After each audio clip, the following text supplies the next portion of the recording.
Hola, ¿qué tal? Ya estamos compartiendo con ustedes como todos los días, lunes, martes, miércoles y jueves, Campus USACH por la 94.5 en FM y también con quienes nos siguen por nuestro canal de YouTube. También estamos ahí junto a ustedes tocando los temas de actualidad, los temas que le interesa también a la ciudadanía, a la opinión pública, junto a nuestras académicas y académicos de la Universidad de Santiago. Día lunes en los que siempre nos acompañan Norma Muñoz y René Jara, que ya están listos y dispuestos para conversar con nosotros e ir comentando los diferentes temas que han ido marcando la pauta. ¿Cómo están? Lo primero, ¿cómo pasaron el fin de semana? Y siempre darles las gracias por estar cada día lunes con nosotros. ¿Cómo están?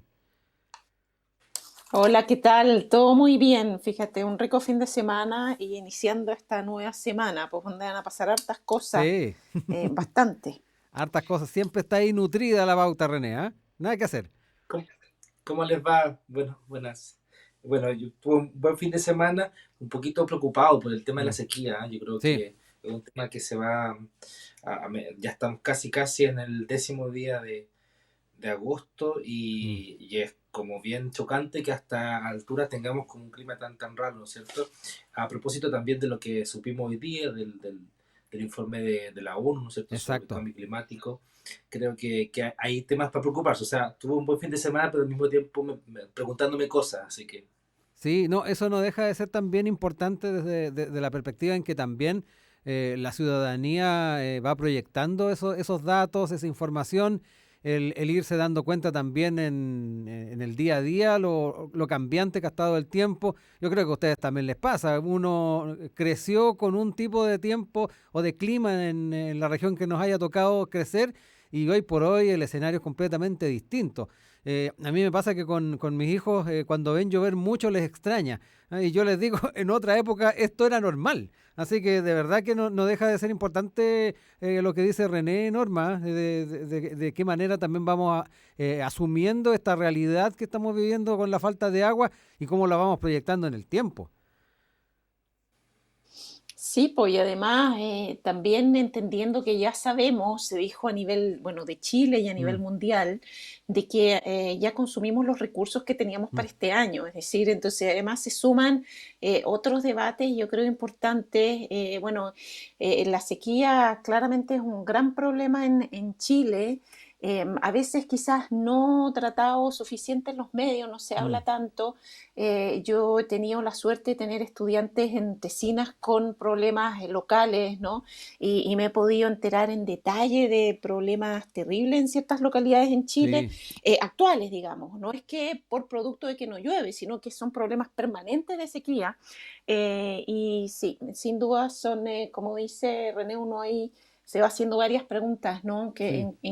Sobre el mundo y sobre cómo vamos a tener que ir afrontando las dificultades, ¿no? Que se nos van a ir presentando con esto. Sí, ¿no? Y cómo nos afecta a la psiquis también, ¿no? Yo creo que el vernos con tantos fenómenos o esta falta de lluvia, el futuro poco promisorio que se va observando, no deja de ser también complicado para poder proyectar la propia vida de cada uno. Así que seguro, René, que es un tema bien importante a tomar en cuenta y también por las candidaturas presidenciales. ¿Ah? Por ahí yo leía en redes que este informe sobre el cambio climático deberían leerlo y buscar soluciones o propuestas varios de los aspirantes a la moneda. así es, así es. O sea, creo que es un tema central. Bueno, la convención ya es un tema central, así Sí. que, bueno, pues, no, yo creo que es un tema que no se va a acabar ahora y que Sí. necesita soluciones prontas. Oigan, quería ir tomando ya para entrar en el programa del día de hoy, hablando de algo que estuvo marcando bastante la semana pasada, que va de la mano con el caso SQM y la situación que se dio a propósito de la forma en que abordó la investigación el Servicio de Impuestos Internos. ¿Ah? De esta manera, con la forma en que se avanzó en este caso, todo esto redundó en que no se pudiera seguir penalmente a los investigados en el caso. ¿Ah? La Fiscalía no pudo llevar adelante aquello, lo que tiene que ver con este financiamiento irregular de la política. Y esto trae consigo varias cosas que yo quiero poner sobre la mesa para poder empezar a conversar con ustedes. De partida, en el escenario que queda este caso, que fue emblemático, que yo creo que va muy enlazado con el malestar ciudadano que se vio el año 2019 y que de alguna manera al observar de que no se garantiza una investigación acuciosa de estos hechos, de alguna manera la gente todavía se va a sentir que en esto no se hizo la justicia debida. Y particularmente la figura del Servicio de Impuestos Internos también queda bastante ahí a mal traer. La semana pasada en uno de nuestros programas se conversaba con el presidente de la Asociación de Fiscalizadores del Servicio de Impuestos Internos, y él decía que el Servicio de Impuestos Internos dice que la Fiscalía miente, pero nosotros, dijo, como los trabajadores fiscalizadores, confirmamos lo que plantea la Fiscalía. De alguna manera también hay desde una perspectiva interna del Servicio de Impuestos Internos, una crítica bastante fuerte de lo que ha sido su labor en un caso emblemático, Norma, René, que no solamente ha quedado en la historia, ha quedado tal vez en la jurisprudencia, sino que además en la memoria de la ciudadanía, que no olvida todo lo que pasó con este financiamiento irregular de la política. Les dejo ahí la palabra, Norma, René. Sí, mira, a mí de hecho lo que me sorprendió un poco en la semana fue el poco tratamiento que le dieron a este tema, como si quisieran sacárselo, ¿no? Un poco. Yo pensé que iba a ser abordado con bombos y platillos, Sí. como una serie de otros temas que a veces revientan en la agenda, ¿no? Y todo el mundo piensa, aquí no pasó lo mismo, Ujú. no diría que pasó. Ahora, bueno, las razones creo que podemos irla abordando quizás en el Mm. programa justamente, y yo creo que agradezco el espacio también de esta radio de querer hablar de ese caso. A Ujú. ver, es un caso que el problema que tiene es que yo creo que es muy técnico, es decir, necesitamos ciertos conocimientos, Sí. Tributario. no solo es, claro, no solo ser abogados, sino Mm. que además abogados tributarios, es decir, y además en conocimiento de un marco chileno que fue bien complejo. Es decir, a ver, nosotros sabemos que en las primeras leyes un poco que querían limpiar los financiamientos de la política vinieron, ¿no?, después del año 2000, por lo tanto pleno siglo XXI, es decir, recién en el siglo XXI pareciera que a nivel institucional comenzó a tomarse conciencia de que había que limpiar un poco estas dinámicas.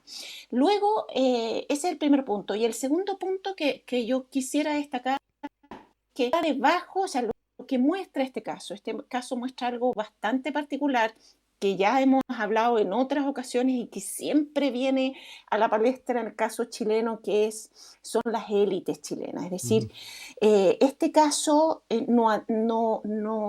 digamos, no ataca a un solo bando, vamos a decir, Ujú. político, sino a toda la clase política en su integralidad. Es decir, toca a distintas personas, digamos, de distintos partidos políticos. Yo creo que nuestros auditores, yo los invito a leer, yo creo que el CIPER ha hecho Ujú. un trabajo desde aquella época, ¿no? Sí. 2014, por ahí. Incluso tiene una línea histórica del caso, con todos sus detalles, hay que tomarse el tiempo de leerlo y todo. Yo no, de hecho, no he podido leerlo en integralidad, pero ya identifiqué un poco ciertas cosas. Y efectivamente, cuando uno lee estas 34 personas, que empezaron Sí. siendo 180, de acuerdo Ujú. a las primeras informaciones que entregaba CIPER, pero que terminaron siendo 34, que son los 34 que hoy en día, digamos, se salvaron, entre comillas, Ujú. o pasaron colados, dicen por ahí algunos medios. Eh, Efectivamente provienen de la UDI, el PPD, del Partido Demócrata Cristiano, es decir, aquí tenemos a todo el mundo. Y yo creo que eso es lo que a mí me gustaría un poco ahondar. Bueno, más adelante ahí les diré en qué exactamente, pero no sé, René, ¿tú qué piensas? Yo tengo esas dos cosas que creo que son increíbles y que además también, hay el último, el tercero, Ujú. en cuanto los medios de comunicación tienen un rol acá también, Ujú. porque esto estaba en último trámite y nadie se enteró que esto estaba en último Claro. trámite y que esto estaba pasando. Y yo creo que eso es grave también. Entonces, bueno, sabemos que los medios están en la convención, que están en las elecciones y todo eso, pero yo creo que ahí hay buenos libros que hablan sobre la concentración de los medios de comunicación en Chile, y por eso yo creo que es súper bueno que estemos tratando este tema el día de hoy. Ujú.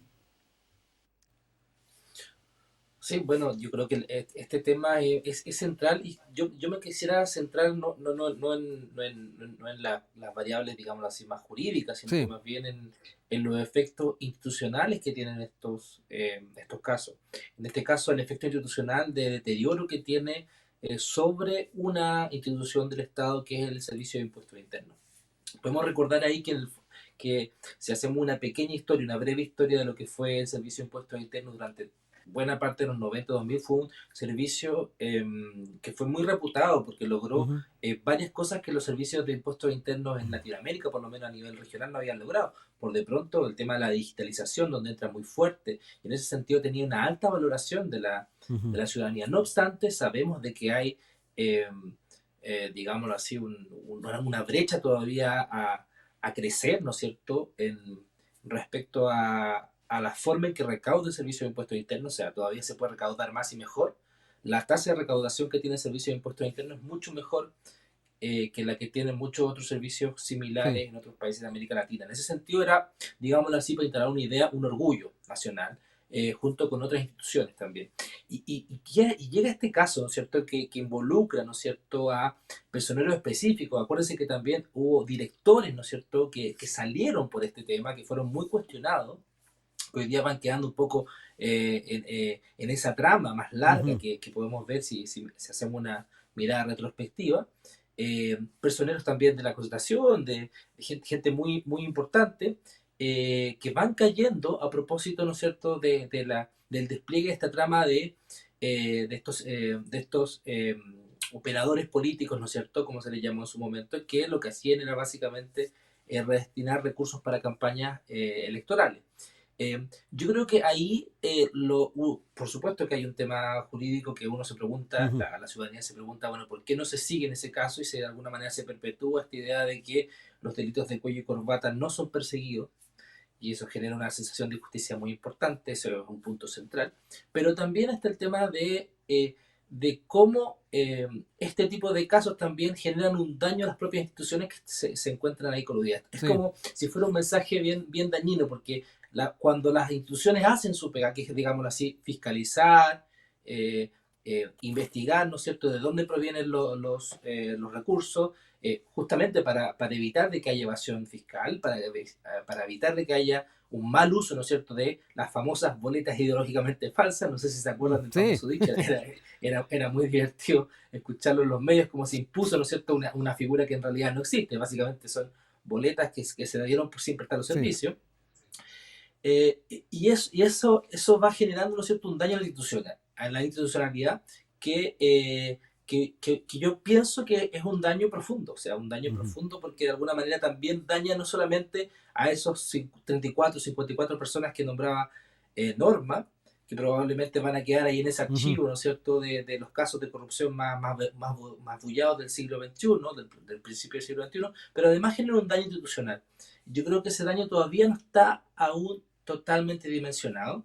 Y es una cuestión importante, porque en el fondo cuando vemos que las instituciones se deterioran, de que pierden credibilidad, bueno, también tiene que ver con de qué forma el Estado ha llevado estos casos y Ujú. cómo pareciera ser de que existen desincentivos para que la gente investigue y para que estos casos salgan a la luz. Yo creo que eso es como un punto interesante a mirar en paralelo, ¿no es cierto?, a lo Sí. que mencionaba Norma, que es el tema de cómo los medios de comunicación a veces intensifican su cobertura sobre ciertos casos y pareciera ser que 2 años, 3 años después eso desapareció, cuando no es así. Ujú. Yo quiero luego invitar a Norma que entremos también en el tema de las instituciones, más allá del Servicio de Impuestos Internos, la implicancia que también tiene para la ciudadanía el resultado que está teniendo entonces este tema vinculado a SQM. Antes escuchemos un poco de música. Regina Spector está con nosotros. Fidelity.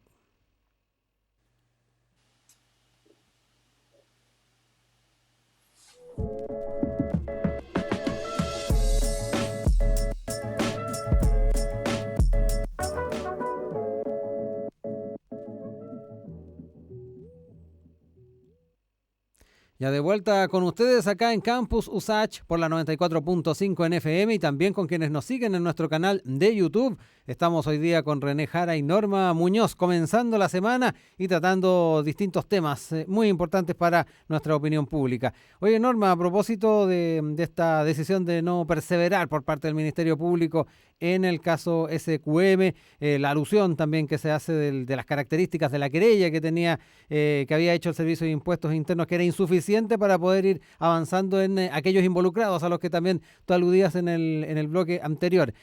No quiero dejar de lado también algo que reflexionaba René en el bloque inicial del programa y que tiene que ver con la situación que quedan las instituciones a nivel país y particularmente la institución del Servicio de Impuestos Internos y a su vez la Fiscalía, que de alguna manera por la forma en que se procedió por el servicio se vio afectada también desde una perspectiva de la opinión pública.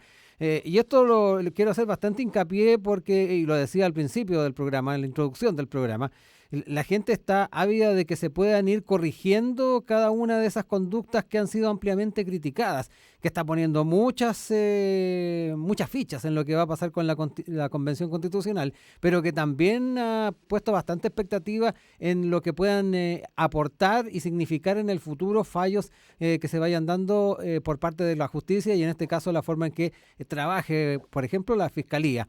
¿Cómo ves también ese aspecto a la hora de generar ir sumando confianza en la opinión pública, que se sienta partícipe de los procesos, que se sienta invitada a participar también en elecciones, sin ir más lejos? Cuando ve este tipo de cosas, de repente se pueden preguntar, si sigue todo igual, ¿por qué participar? ¿No?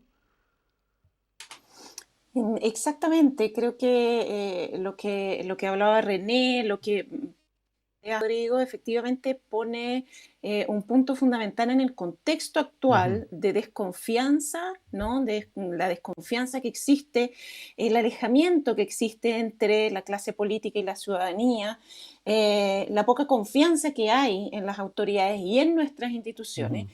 Entonces, evidentemente, esto nos viene a ayudar en estos Sí. procesos de recomponer confianza que está tratando, ¿no?, de hacer y que estamos tratando todos como sociedad de reconstruir a través de la Comisión Constitucional y una nueva constitución. O sea, ese es como el objetivo, ¿no?, mayor de llegar a volvernos a entender como sociedad y establecer nuestros parámetros fundamentales. Y evidentemente, claro, o sea, para que una sociedad funcione, porque no conocemos otro sistema, Ujú. necesitamos de instituciones y necesitamos poder confiar en ellas y que estas instituciones funcionen al mismo tiempo, es decir, que muestren que son de confianza. Ujú. Entonces, tenemos esas dos caras de esta moneda. Que está en crisis hace bastante tiempo, y este caso lo único que viene a hacer es a profundizar esa crisis, y que puede ser muy peligrosa, porque necesitamos, yo ahí insisto, necesitamos, yo creo que René también lo decía, es decir, en sus comentarios, necesitamos de esas instituciones. Ok, sí, impuestos internos y otras, en general a nivel institucional, Chile tiene un desempeño bastante positivo si lo comparamos con otros casos de América Latina. Pero si lo comparamos con nosotros mismos, es decir, con nuestra propia evolución, con lo que Ujú. somos, yo creo que están bastante al debe. Ya hay muchos especialistas que han hablado de eso y que necesitamos que esas instituciones Sí. empiecen a dar, digamos, a mostrar que pueden ser confiables. Y este es un debate en ciencia política enorme, porque efectivamente se dice que la confianza se gana, ¿no? Ujú. Pero al mismo tiempo, la confianza también es algo que se va construyendo, ¿no? Y es donde la ciudadanía también está llamada a respetar estas instituciones. Y así no se generan conflictos. ¿Y a qué voy yo? A ver, aquí estamos en un caso Sokimich que es enorme, Ujú. pero esto también es una llamada a cuántas personas que evaden impuestos o que esconden un poquito sus salarios para pagar menos, es decir, también, porque ya que estamos en asuntos fiscales, aquellos que quizás deberían pagar más impuestos y no los quieren pagar, y siempre encuentran la manera de hacerlo. Entonces, yo creo que ahí las confianzas también es una moneda que tiene dos caras, ¿no? Y que va en doble sentido. Yo creo que es bastante complejo. Yo viví el caso francés cuando viví en Francia. Yo Ujú. recuerdo que el presidente Jacques Chirac iba a ser acusado por una serie de cosas, pero fundamentalmente era corrupción, había una serie de Ujú. cargos, y la ciudadanía estaba esperando que él dejara la función presidencial. En aquel año hubo un pequeño cambio, giro político, y la extrema derecha dejó abajo al que iba a ser el futuro presidente socialista, y finalmente en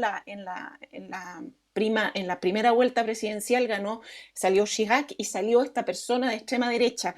Y por lo tanto Chirac fue reelecto presidente de la República. Y por lo tanto no se le pudo juzgar. O sea, todos Sí. aquellos que estaban esperándolo para juzgarlo no se pudo porque volvió a ser presidente de la República.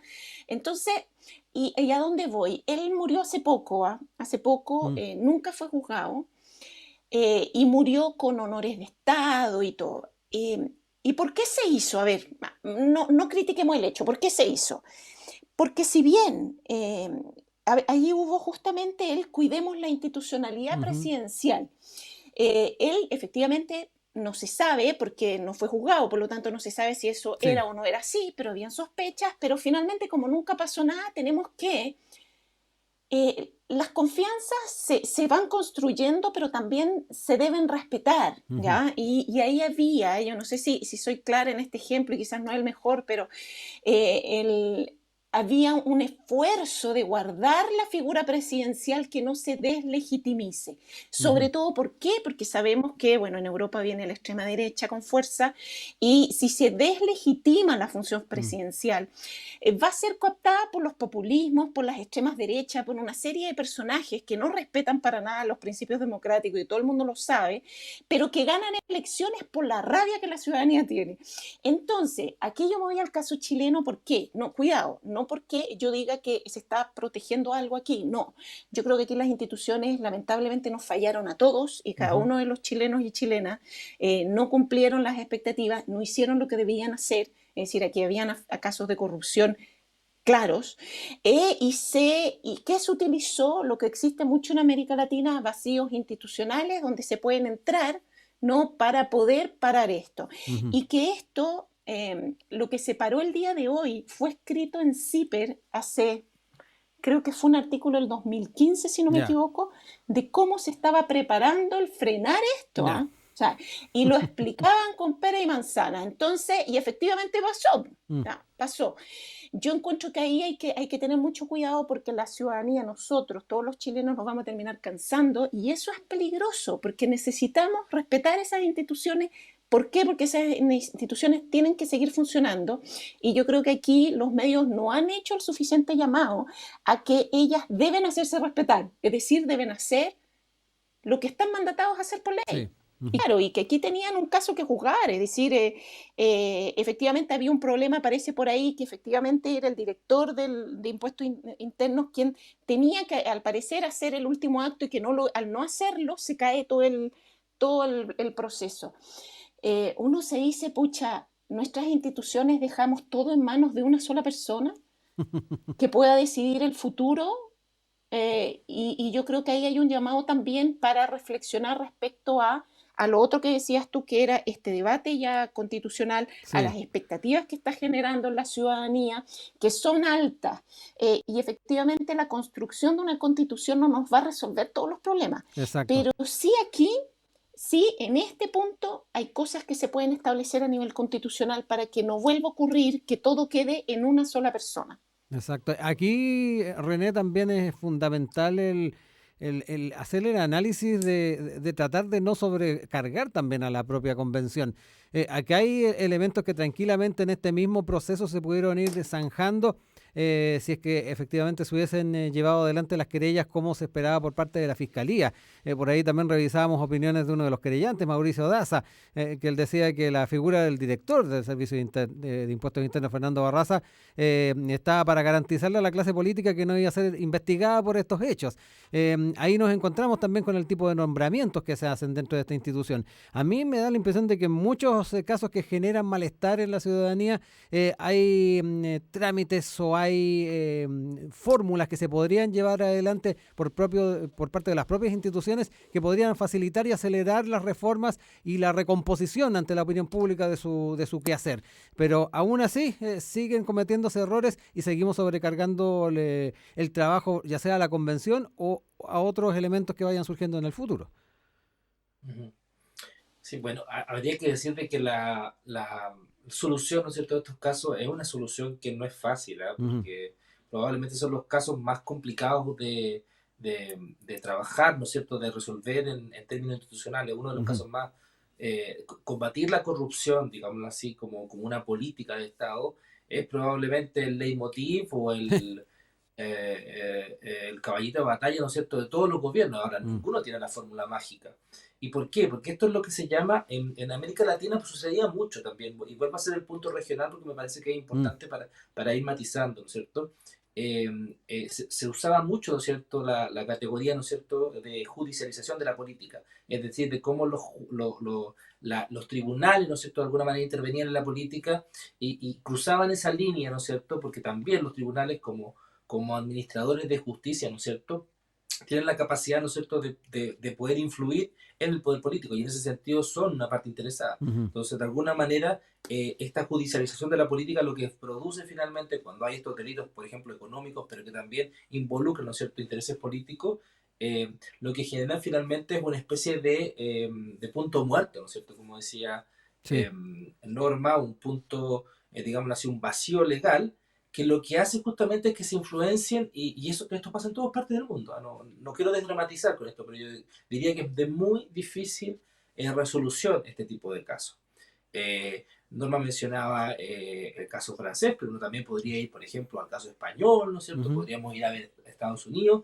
Y en todas las democracias avanzadas, yo diría, el problema de cómo resolver, ¿no es cierto?, los problemas de corrupción no es de fácil resolución. En el caso de Chile ya se están viendo y se vieron los vacíos legales.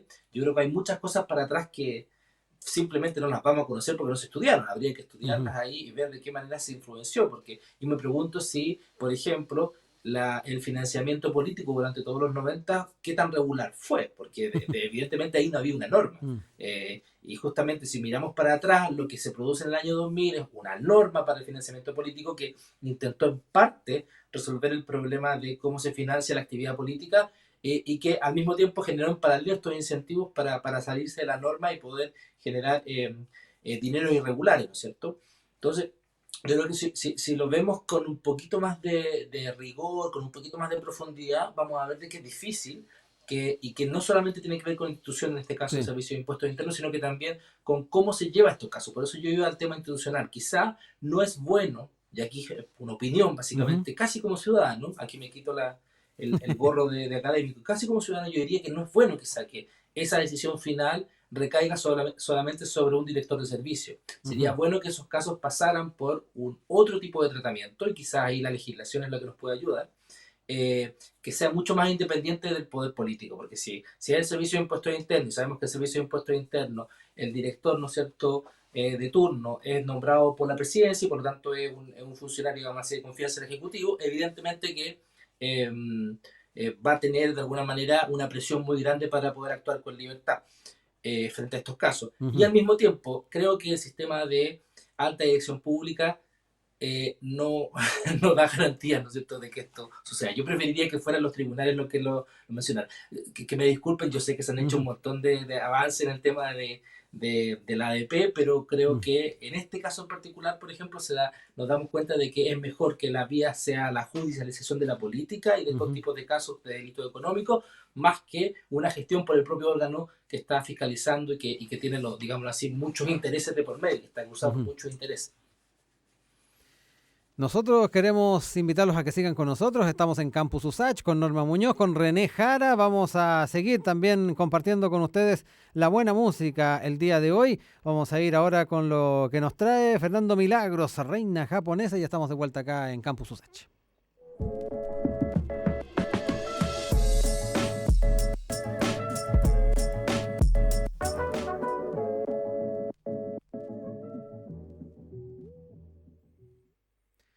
Seguimos ya en este último bloque del Campus USACH de día lunes junto a Norma Muñoz y René Jara. Hemos estado hablando del caso SQM, buena parte del programa.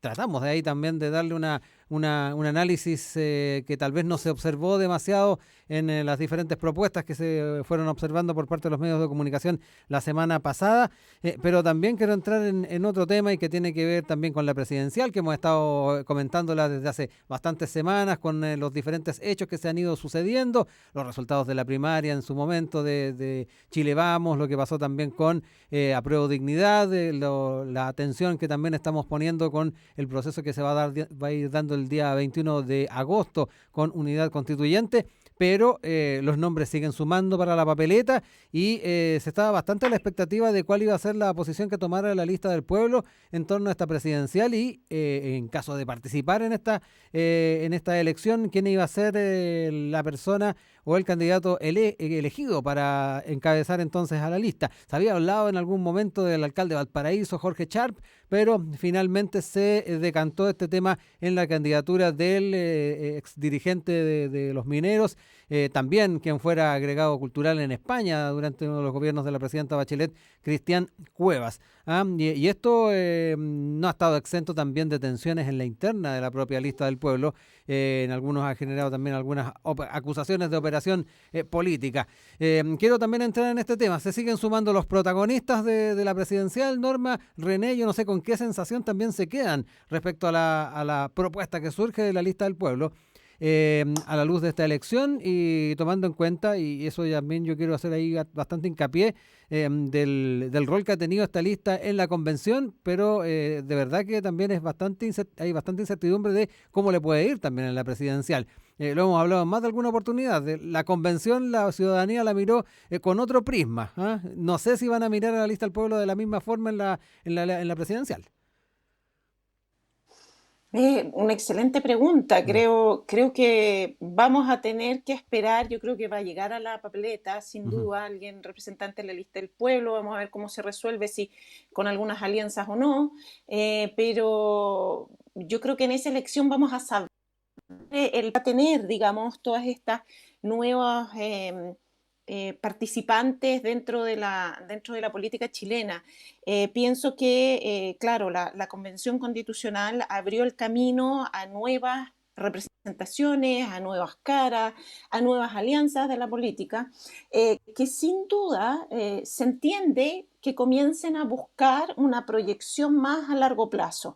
Y bueno, la elección viene este mismo año y por eso es tan rápido, pero yo creo que si hubiera sido en un tiempo más, también ellos hubieran tratado de organizarse para una elección futura. Eso sí, yo creo que no va a haber ninguna encuesta que va a poder responder a esta pregunta, sino la verdadera elección. Porque efectivamente, como decía Rodrigo, claro, las personas, esta lista del pueblo surge en un contexto particular para una función específica que es esta elaboración de la Constitución.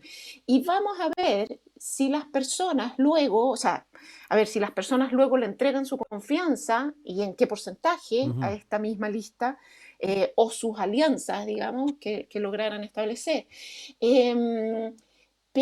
Pero sin duda, yo pienso, y ya lo he dicho aquí, yo creo que este paradigma de la política clásica como en Chile se entendía, se terminó hace rato y claramente a partir de la elección de los constituyentes comenzamos a vivir una recomposición que no habrá, yo pienso que no habrá ninguna encuesta que podrá resolver eso Sí. y dar claridad este año. Salvo justamente la misma elección, que es el mejor ejercicio para ver cómo se están distribuyendo de manera real en la sociedad chilena, en la política chilena. Y digo real en el sentido de que tampoco todos participan en esa elección presidencial, que es en general el gran problema que hay entre las opiniones que entregan personas en una encuesta versus lo que es el resultado de una elección concreta, y que son resultados que cada vez se han distanciado más en el último tiempo, ¿no? Y que efectivamente las encuestas, hay muchas bromas que se hacen y que no han podido darle al blanco, digamos, con lo que está pasando. Yo pienso que eso se va a ir ajustando aquí a final de año, sin duda, porque ya por lo menos queda solo esta elección, ya no hay otro distractor, entre comillas, Claro. entre medio. Entonces, el único pero que haría yo, que yo considero, a ver, efectivamente, y volviendo a lo que decías, Rodrigo, esta lista del pueblo, claro, surge para un fin, que era esta convención constitucional, Y yo encuentro un poquito peligroso, encuentro que es un poquito arma de doble filo, que comiencen inmediatamente las Mm, dinámicas políticas electorales. Lo encuentro un poquito peligroso, no porque no podrían hacerlo, están en todo su derecho, es decir, así es la política, el juego de la política es ese, es decir, del ujú, minuto que yo veo que tengo un cierto peso y una legitimidad en una sociedad y que tengo opciones de poder representarla, ya sea en cualquier cargo, digamos, no solo presidencial ni parlamentario, sino otro también, lo voy a hacer, es decir, ujú. eso es normal, el juego de la política. Pero entendiendo que estamos en algo que es tan especial como la construcción de una constitución, no sé, yo digo arma de doble filo en el sentido de que cuidado no vaya a ser Ujú. eh, que las consecuencias sean más negativas que positivas, es decir, que por ejemplo les vaya pésimo en la elección presidencial y haga que se deslegitimen dentro de la constituyente. Estoy en un extremo, aquí yo no Ujú. creo que vaya a pasar para nada, Sí. pero son cosas que pasan en la política, o sea, cuando yo estoy dispuesto a jugar en el juego político, tengo que estar evidentemente luchando por las cosas positivas, que son las que yo quiero obtener, pero también tengo que hacerme responsable de las consecuencias negativas que mis acciones puedan tener en ello. Y es ahí donde a mí me preocupa porque no va a ser consecuencias negativas en un partido político, en una alianza política X, sino en personas que están construyendo la nueva constitución. Ujú. Y por ahí yo creo que habría que tener, yo pienso, Sí. cuidado. René, también cómo vas proyectando no solamente la propuesta que surge de la lista del pueblo, sino que además el escenario en el que va a entrar, en la presidencial.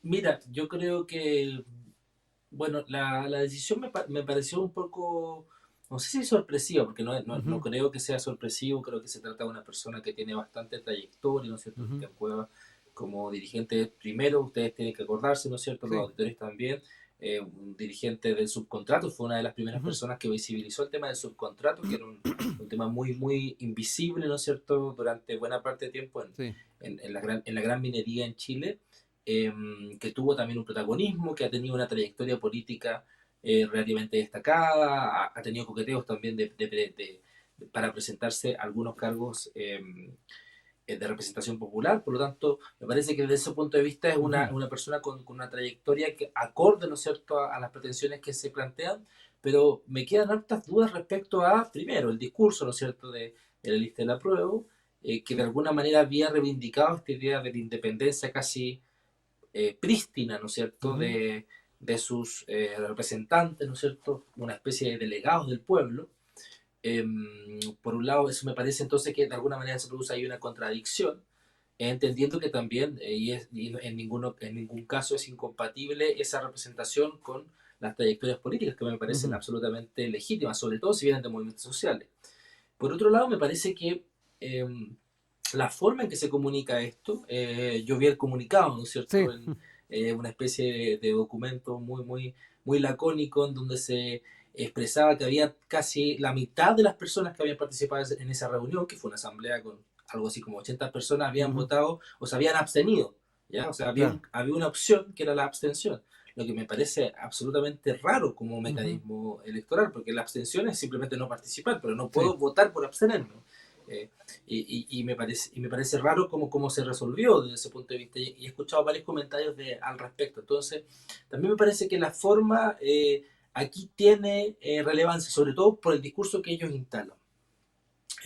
Y finalmente, lo que me produce más duda en el fondo respecto a esta decisión estratégica que podría potenciar, ¿no es cierto?, la representatividad en la lista del pueblo, es la posición que ocupa Cristian Cuevas respecto a su anterior militancia, que era Convergencia Social, ¿no es Ujú, cierto? Para sí. los auditores que no lo saben, bueno, es el partido, ¿no es cierto?, de Gabriel Boric, hasta hace poco, justamente antes de la firma del acuerdo, él militaba, ambos Cristian y Gabriel militaban en el mismo partido, por lo tanto hay Ujú, una decisión, que por supuesto es básicamente el patrón, ¿no es cierto?, que siguen los grupos de izquierda, no, hay poesía, hay ujú. muchísimos libros que hablan sobre el famoso faccionalismo de los partidos de izquierda en Chile.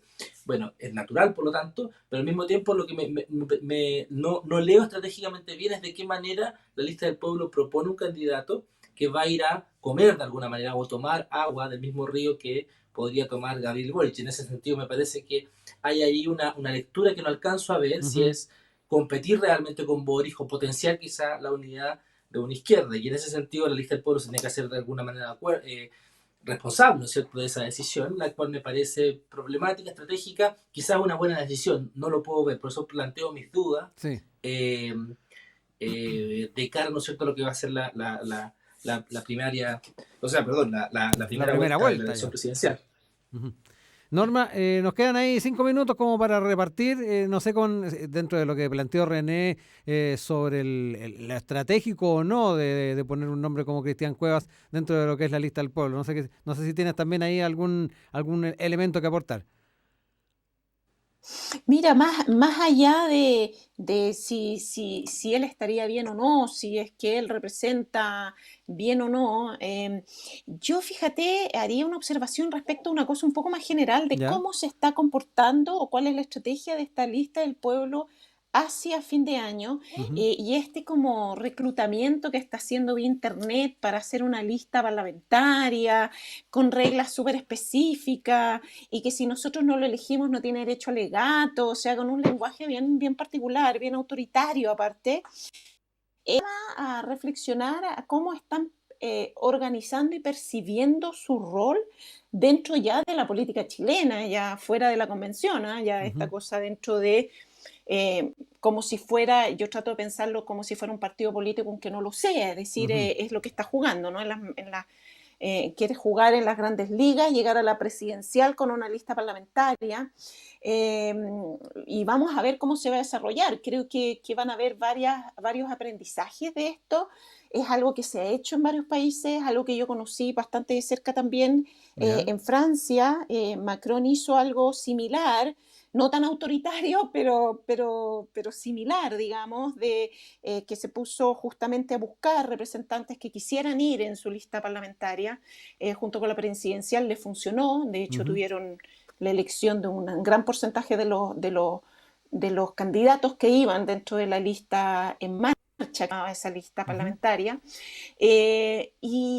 pero yo aquí estoy viendo otra cosa, estoy viendo el modelo, estoy viendo como una réplica, pero Ujú. al estilo chileno, Ya. así, bien poco dialogante, autoritario, que me llama la atención para una lista de izquierda, que en general siempre las izquierdas se llaman al diálogo, a la representación ¿no?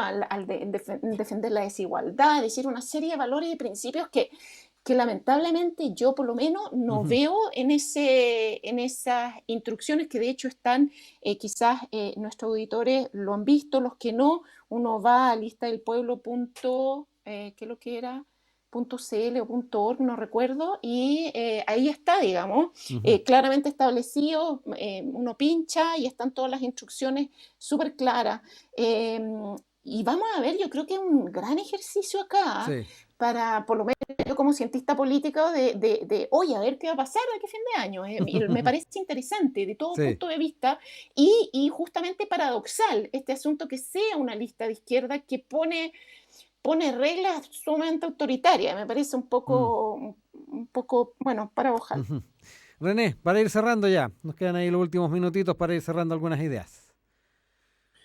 Sí, bueno, para un poco complementar lo que decía Norma, quizá, si es que puedo, Sí. tiene que ver con que básicamente levantar una figura presidencial es optar, ¿no es cierto?, por armar una lista. La importancia de la figura es que te permite posicionar a la lista eh, que va a ir a diputados y senadores, los cargos de diputados y senadores. Entonces, ojo que hay que mirar esto, pero también hay que mirar la lista que está eh, articulando en José Antonio Caz, que ya entiendo que Ujú. ya presentó, ¿no es cierto? Se presentó al CERVEL con su propia lista, ¿no es cierto? Es una lista que necesita, ¿no? Ahí tenemos nuevamente el caso, se necesita de un caudillo, podríamos decir, Ujú. para que ordene de alguna manera y organice de la mejor forma la lista de un grupo, de un partido, ¿no es cierto? De un grupo de partidos.